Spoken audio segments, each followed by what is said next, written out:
याद रखिएगा, मेरा एक मोती दे रहा हूं, इसे गौर से सुनिएगा।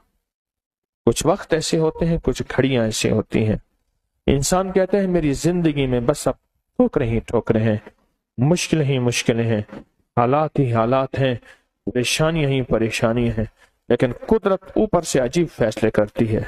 सुनना गौर से।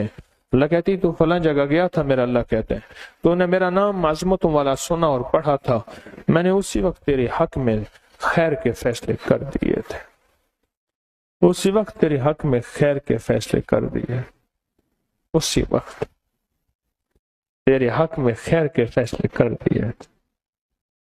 आज तो वो फैसले का दिन है, इंशाअल्लाह। इंशाअल्लाह इसलिए कहता हूं, अरे इंशाअल्लाह क्यों कहा मैंने? अल्लाह पाक कहते हैं मेरे बंदे, तूने मुझसे उम्मीद रखी और मेरे साथ जैसा गुमान किया, मैंने तेरे साथ वैसा मामला कर दिया।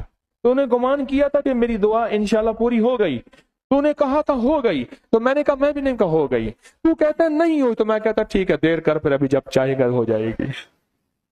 तो मैंने इंशाअल्लाह इसलिए कहा कि आज हमारे हक में उसकी रहमत के फैसले हो गए इंशाअल्लाह।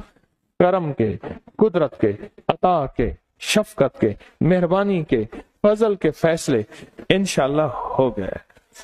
अब इसमें भी एक अजीब बात है, इस इंशाअल्लाह कहने वालों में पता नहीं कौन ऐसे होगा जिसके इंशाअल्लाह पे स्टैंपें और मोहरें लगेगी। अल्लाह कहेगा ये इस काबिल नहीं, चल इसको एक तरफ करो, ये नहीं है, ये नहीं है, मौला ये आओ इसको ले आओ।